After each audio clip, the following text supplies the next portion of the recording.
नमस्कार, आप देख रहे हैं खबर उत्तराखंड। मैं हूं आपके साथ तनवीर। रुक करते हैं खबरों का, लेकिन उससे पहले नजर डालते हैं इस वक्त की हेडलाइंस पर। विक्रम शर्मा हत्याकांड में आरोपितों को लेकर आज देहरादून पहुंच सकती है एसटीएफ। 2 शूटरों व एक मददगार के पिता हिरासत में लिए गए। उत्तराखंड में एसआईआर की तैयारियां पूरी। दूसरे राज्यों में एसआईआर पूरा होने से प्रदेश को मिलेगी राहत। उत्तराखंड में सड़कों को गड्ढा मुक्त करने के निर्देश। हरिद्वार में आयोजित निर्माण कार्यों की मंत्री सतपाल महाराज ने की समीक्षा। देहरादून में शिक्षा निदेशक पर हमले के विरोध में शिक्षक संगठनों ने नरूनखेड़ा में लगाया जाम। विधायक और समर्थकों पर मारपीट तोड़फोड़ का आरोप।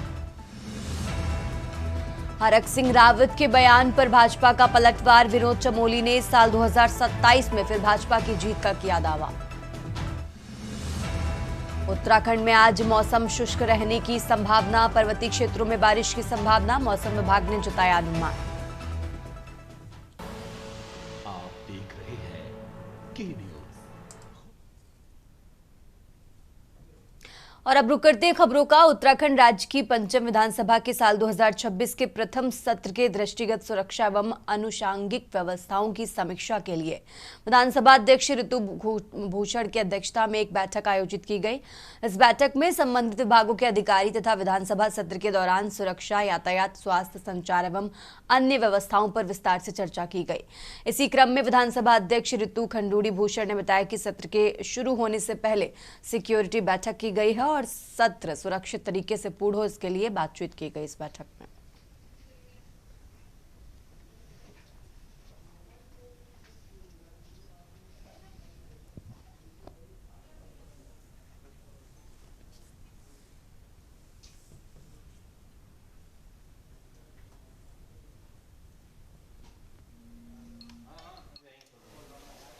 देखिए, ऐसा है, ये जो बैठक हुई है ये लगा हर बार होती है। सत्र के होने से पहले सिक्योरिटी बैठक होती है और किस तरह से सत्र चाक चौबंद तरीके से हो जाए, शांतिपूर्वक हो जाए, उसके लिए बैठक बुलाई जाती है। बिजली, पानी, डॉक्टर्स, व्यवस्थाएं वहाँ किस तरह से हो ठीक ठाक हो जाएं और सभी के लिए, चाहे वो कर्मचारी हो, चाहे वो अफसर हो, चाहे वो हमारे सदस्यगण हों, किस तरह से सबके लिए व्यवस्थाएं वहाँ सुचारू रूप से हम लोग कर पाएँ, इसी के लिए ये बैठक आज ली गई। हमें 38 विधायकों के प्रश्न आए और 563 प्रश्न अभी तक हमारे पास पहुँच चुके हैं।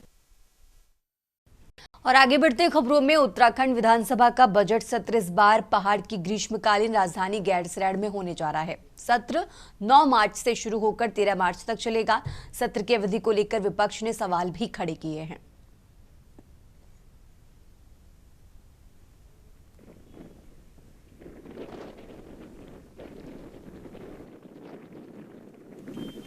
कि ऐसा है, ये जो डेट्स आती हैं ये सरकार के माध्यम से मेरे पास आती हैं। मेरा काम सदन को चलाना है और अगर आवश्यकता हुई तो कार्य मंत्रणा के बाद वो तिथियां बढ़ भी सकती हैं। पूरी तैयारी है। सत्र 9 तारीख से शुरू होगा और हमारा विधानसभा सचिवालय जो है वो चुस्त दुरुस्त है और हम पूरी तरह से आश्वस्त हैं कि एक अच्छा सेशन हमारा भराड़ीसैंण गैरसैंण में होगा। और अब खबर देहरादून से है, जहां देहरादून में पिक काउंसिल के तत्वाधान में 2 दिवसीय सेमिनार का आयोजन किया गया, जिसमें देश के विभिन्न राज्यों से आए कार्डियोलॉजिस्ट डॉक्टरों ने भाग लिया। कार्यक्रम मुख्य अतिथि के रूप में उत्तराखंड विधानसभा अध्यक्ष ऋतु खंडूड़ी भूषण ने शिरकत की।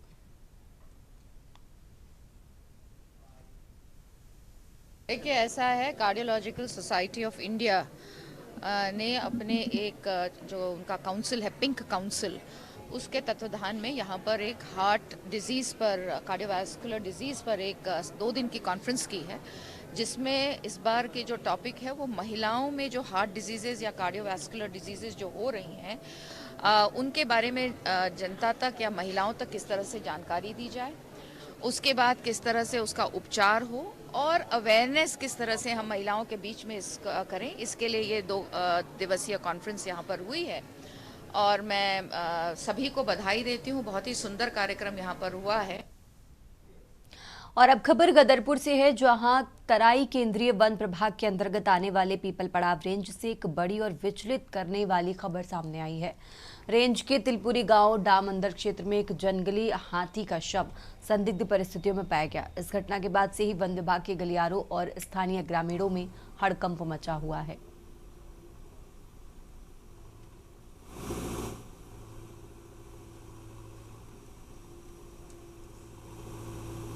सुबह उठ के काफ़ी टाइम पे अपने सारे काम वाम निपटाया था घर वालों ने। उसके बाद ये पराल वराल निकाल के गई तो सामने देखा कि हाथी बैठा हुआ है।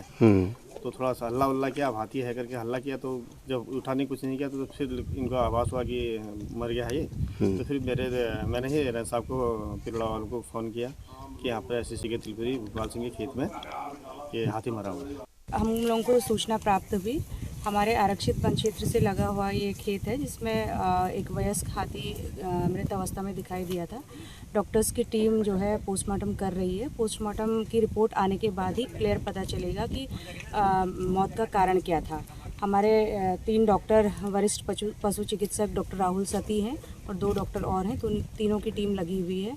जैसे ही पुष्टि होती है तो मौत का कारण पता चलेगा। देखिए, आज सवेरे पीपल पड़ाव के स्टाफ को ये जानकारी मिली कि डैम क्षेत्र में एक हाथी मरा हुआ पाया गया है। जब मौके पर आकर के उसको देखा गया तो वो एक यंग एलिफेंट है, मेल है। और ये जो डैम का एरिया है, जो जंगल से लगा हुआ है, इसमें इसकी डेड बॉडी पड़ी हुई थी। और अब आगे बढ़ते खबरों में, देहरादून वन प्रभाग की थानो रेंज में फायर सीजन को देखते हुए वन विभाग ने मॉक ड्रिल आयोजित की है। इस दौरान national disaster response force, state disaster response force और स्थानीय ग्रामीणों ने संयुक्त रूप से भाग लेकर वन विभाग से वन अग्नि से निपटने की तैयारियों का अभ्यास किया है।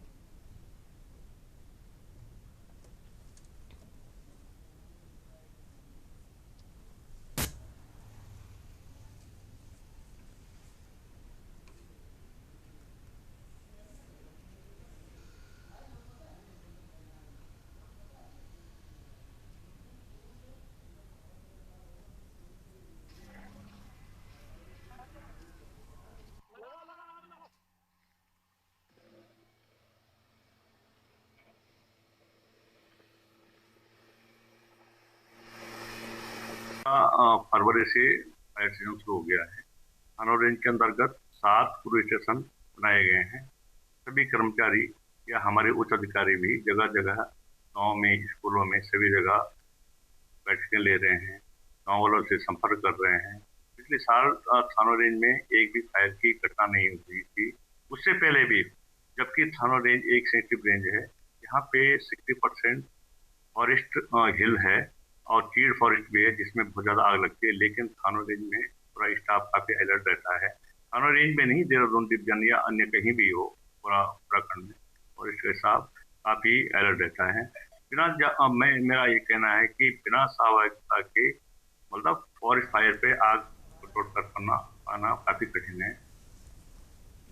और अब खबर लक्सर से है, जहां लक्सर तहसील मुख्यालय परिसर में लेखपाल रिसु राज राणा और अधिवक्ता ब्रजपाल टाइपर राइटर सोनू के बीच प्रमाण पत्रों पर रिपोर्ट लगाने को लेकर विवाद हो गया।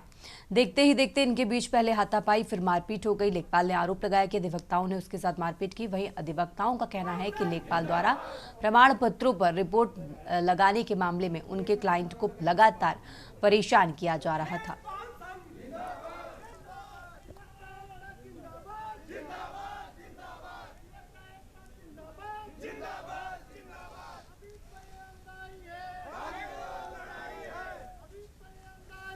हमारा अधिवक्ता समाज जो है और मुंशी लोग और टाइपिस्ट पब्लिक का काम करते हैं, समाज का काम करते हैं, और वो जो हमारे क्लाइंट आते हैं उनका कार्य करते हैं। जो अधिवक्ता जो ब्रजपाल और सोनू जो हमारा जो टाइपिस्ट है, वो उसके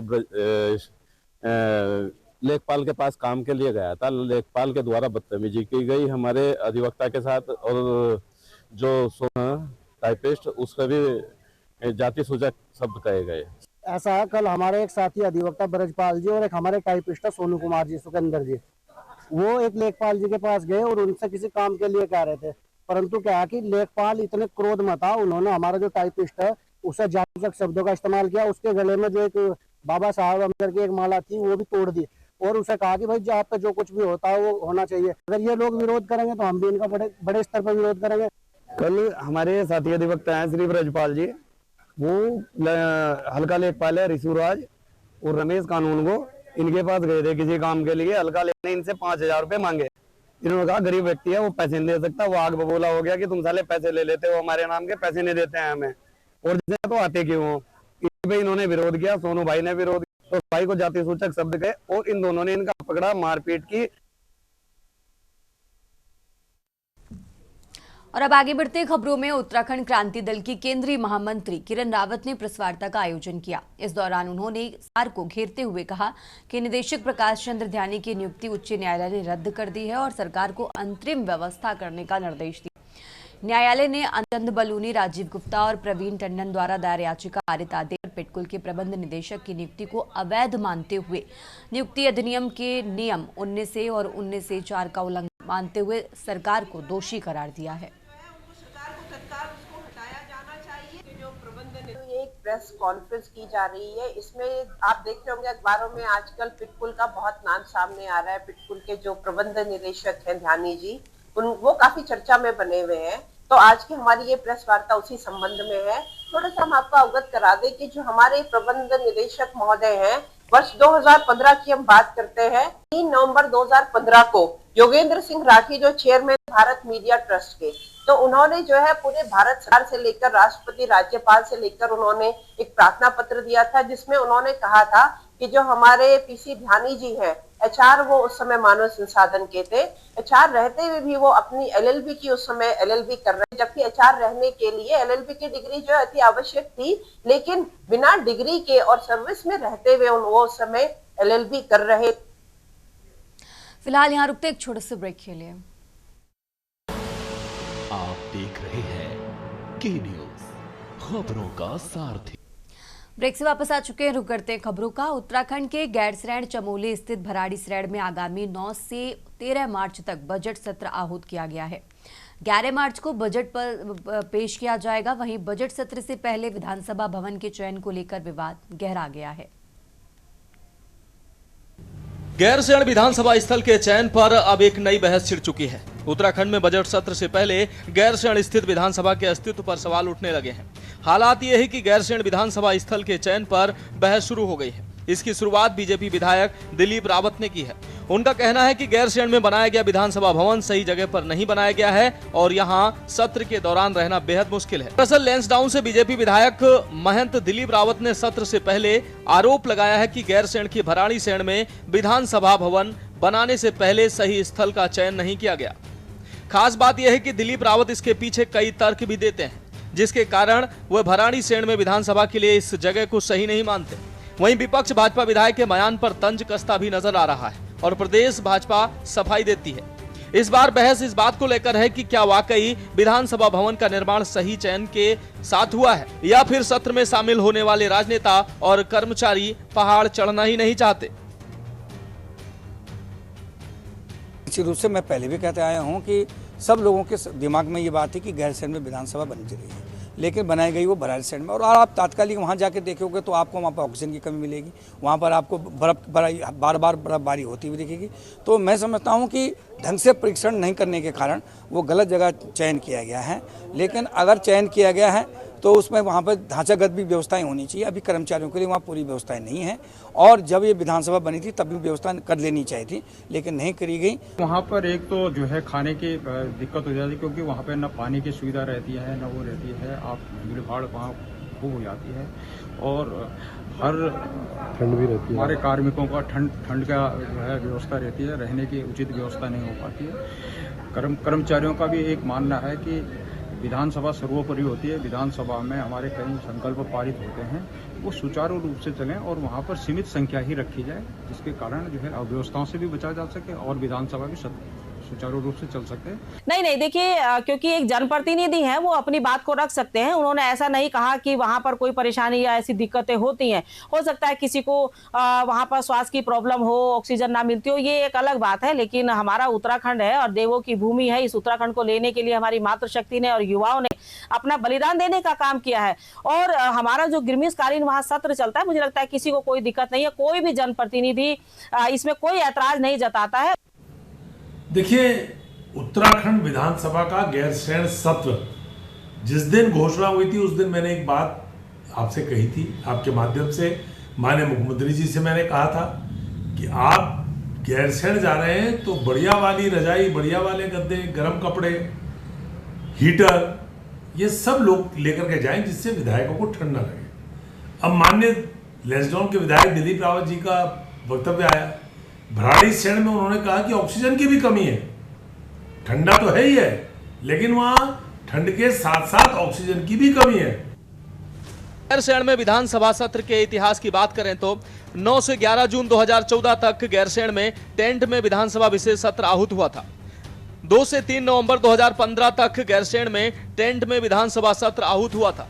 17 से 18 नवंबर 2016 तक गैरसैंण के भराड़ीसैंण में बने स्थायी विधानसभा भवन में विधानसभा सत्र आहूत हुआ था। 7 से 8 दिसंबर 2017 तक भराड़ीसैंण विधानसभा भवन में सत्र आहूत हुआ था। 20 से 26 मार्च 2018 तक भराड़ीसैंण में बजट सत्र आहूत हुआ था। साल 2019 में भराड़ीसैंण विधानसभा भवन में कोई भी सत्र आहूत नहीं हुआ। 3 से 7 मार्च 2020 तक भराड़ीसैंण में बजट सत्र आहूत हुआ था। 1 से 6 मार्च 2021 तक भराड़ीसैंण में बजट सत्र आहूत हुआ था। साल 2022 में भराड़ीसैंण विधानसभा भवन में कोई भी सत्र आहूत नहीं हुआ। 13 से 16 मार्च 2023 तक भराड़ीसैंण में बजट सत्र आहूत हुआ था। 21 से 23 अगस्त 2024 तक भराड़ीसैंण में विधानसभा सत्र आहूत हुआ था।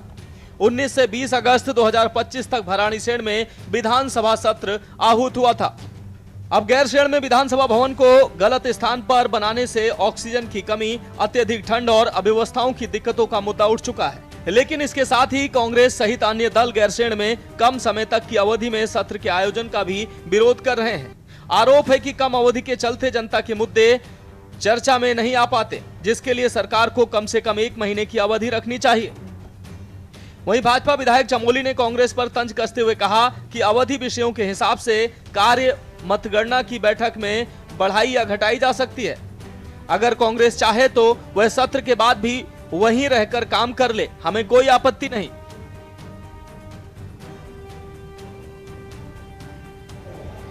देखिए, मैं आपको स्पष्ट शब्दों में कहना चाहता हूं कि ऐसे ही जो है भारतीय जनता पार्टी को जुमलों की सरकार नहीं कहा जाता। अगर एक विधायक की सोच ऐसी है कि वहाँ पे जो है गैरसैंण जो राजधानी उत्तराखंड की वास्तविक राजधानी होनी चाहिए थी, वहाँ पे जो है ठंड है, वहाँ पे ऑक्सीजन की कमी है, तो इन लोगों को वहाँ हाईटीट्यूड में सियाचिन में भेजना चाहिए, जहाँ बिल्कुल जो है -डिग्री टेम्परेचर होता है। उत्तराखंड क्रांति दल का राज्य गठन से लेकर के, राज्य की मांग से लेकर के उन्होंने गैरसैंण राजधानी की मांग की है और वो इस पर अपना प्रबल इच्छा रखता है और उनका अपना दावा रखता है कि गैरसैंण में ही, जो वहाँ पर भराड़ीसैंण में जो अभी वर्तमान में जो लैंसडाउन के जो विधायक हैं महेंद्र रावत जी ने बोला है, भराड़ीसैंण में राजधानी बनाएगी। अब जो महेंद्र जी का जो बयान है वो बहुत ही दुर्भाग्यपूर्ण है, क्योंकि बीजेपी की जो लोग बोलते हैं कि हम कथनी और हम जो कहते हैं जो करते हैं, इसका मतलब स्पष्ट है कि अगर बीजेपी की सरकार आती भी है तो ये गैरसैंण को कभी राजधानी नहीं बनाएंगे। तो पहले कहा है कि उत्तराखंड प्रदेश के 70 विधायक सत्र से संतुष्ट हो सकें और अपने क्षेत्र में उठने वाली बातों का निराकरण सरकार से पाकर अपने अपने क्षेत्रों में जा सकें। इसके लिए आवश्यक है कि सत्र की अवधि कम से कम 1 महीना होनी चाहिए, और अगर 1 महीना न हो तो कम से कम दो सोमवार तो होने ही चाहिए, क्योंकि मुख्यमंत्री जी हमेशा सोमवार के दिन को इस तरह अलग कर देते हैं कि उन्हें प्रश्नों का जवाब न देना पड़े। देखिए, सबसे पहले तो सत्र का संचालन कैसे होता है और उसकी समयावधि कैसे तय होती है, इसकी जानकारी सबको होनी चाहिए। सत्र आहूत होने के बाद जो कार्य मंत्रणा समिति है वो उसके कार्यक्रम तय करती है, किस दिन पर क्या विषय आएंगे और कितने विषय आएंगे, और उसके आधार पर सत्र आगे बढ़ता है। तो कार्य मंत्रणा समिति में सिर्फ भाजपा के लोग नहीं होते हैं, सरकार के लोग नहीं होते हैं। कार्य मंत्रणा समिति में नेता प्रतिपक्ष भी होते हैं, कांग्रेस के लोग भी होते हैं। ये सब मिलके अगले दिन का टास्क तय करते हैं, उसके आधार पर सत्र आगे बढ़ता है। कुल मिलाकर भाजपा का मानना है कि इस मामले में विधानसभा स्थल चयन की बात कहकर बीजेपी विधायक दिलीप रावत ने कांग्रेस को घेरने की कोशिश की है, लेकिन कांग्रेस इस बात को सरकार की मंशा से जोड़ते हुए सरकार को गैरसैंण विरोधी बता रही है। गौर करें तो साल 2024 में भी कुछ विधायकों ने सीएम धामी को पत्र लिखकर बजट सत्र गैरसैंण की बजाय देहरादून में कराने की गुजारिश की थी। तब विधायकों की मांग को मानते हुए सरकार ने सत्र देहरादून में ही करवाया था। यहां तक कि 2025 बजट सत्र भी देहरादून में हुआ था। यहां गौर करने वाली बात यह है कि कांग्रेस की हरीश रावत सरकार के समय यह संकल्प पारित किया गया था कि बजट सत्र को उत्तराखंड की ग्रीष्मकालीन राजधानी गैरसैंण में ही कराया जाएगा। हालांकि समय के साथ इस विकल्प में संशोधन होते रहे। हरीश रावत विधायकों के ठंड लगने वाले बयान पर तंज भी कसते रहे और अब भाजपा के विधायक भी। ऐसे में सवाल यह है कि प्रदेश में रही कोई भी सरकार गैरसैंण को स्थायी राजधानी बनाने में अभी भी कतरा रही है। प्रदेश का दुर्भाग्य है कि राज्य बने 25 साल पूरे हो गए हैं, लेकिन इस राज्य को अभी तक राजधानी नहीं मिल सकती है। Uttarakhand desk report. और आगे बढ़ते हैं खबरों में। अब खबर लक्सर से है, जहां उत्तराखंड बोर्ड परीक्षाएं शुरू हो गई हैं। पहले दिन इंटरमीडिएट का आर्ट एवं कला का प्रश्न पत्र था। लक्सर के भी इंटर कॉलेज में पहला प्रश्न पत्र हल करने के बाद परीक्षा केंद्र से बाहर निकले परीक्षार्थियों के चेहरे खिले नजर आए। परीक्षार्थियों का कहना कि पहले प्रश्न पत्र से इस बार आसान प्रश्न पत्र थे। सिक्योरिटी बहुत टाइट थी, फिर भी पूरा याद कर गए थे, कोई दिक्कत नहीं रही पेपर में। कितने क्वेश्चन थे? क्वेश्चन थे 10 पूरे। 10 कर दिए। 30 नंबर का पेपर था, 70 का प्रैक्टिकल होगी। अच्छा। और 10 के 10 कर कहा पूरे, कोई क्वेश्चन नहीं छोड़ता। पास हो जाओगे? हाँ जी, पास नहीं नंबर आएंगे तगड़े नंबर आवागे जी। हाँ जी। और अब खबर हरिद्वार से है, जहां हरिद्वार की खानपुर सीट से अक्सर चर्चाओं में रहने वाले पूर्व विधायक कुंवर प्रवर सिंह चैंपियन एक बार फिर वायरल वीडियो को लेकर सोशल मीडिया पर सुर्खियों में आ गए हैं। बताया जा रहा है कि बीती रात एक शादी समारोह में स्टेज पर महिला डांसर प्रस्तुति दे रही थी और इसी दौरान पूर्व विधायक कार्यक्रम में मौजूद रहे। वीडियो में महिला डांसर के आसपास हथियार लिए खड़े 2 व्यक्ति भी दिखाई दे रहे हैं, जिन्हें पूर्व विधायक के सुरक्षाकर्मी बताया जा रहा है।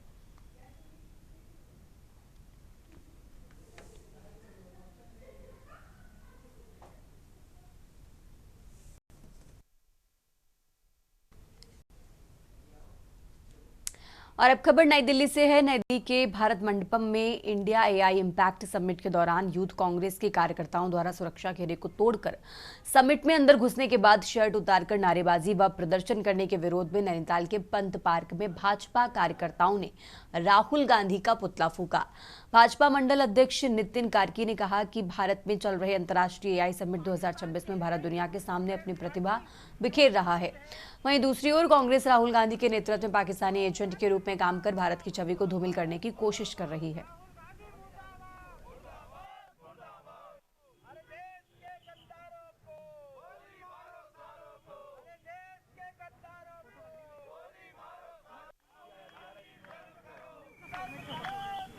देखिए, जहां पूरी दुनिया आज वैश्विक स्तर पर एआई पर भारत की जो प्रमुखता है उसको मान रही है, और आप देख रहे होंगे कि आज एआई का जो समिट है 2026 का भारत में चल रहा है और पूरे विश्व से, चाहे आप माइक्रोसॉफ्ट कहिए, चाहे आप गूगल कहिए, चाहे फेसबुक कहिए, सारे लोग भारत पहुंच के उस समिट में पहुंचे हुए हैं। कई विदेशों के हमारे गणमान्य लोग भी पहुंचे हुए हैं। लेकिन कांग्रेस की जो एक घटिया राजनीति करने की आदत है, और जो मुझे ऐसा लगता है पाकिस्तानी एजेंट जो राहुल गांधी है, जो लगातार इस देश को कमजोर बनाने की कोशिश कर रहे हैं, उस एआई समिट में जहां भारत अपना डंका बजा रहा है, वहां वो पहुंच के एक नग्न प्रदर्शन करने की कोशिश करते हैं। उत्तराखंड की खबरों में फिलहाल इतना ही। आप देखते रहिए के न्यूज इंडिया। आप देख रहे हैं के न्यूज, खबरों का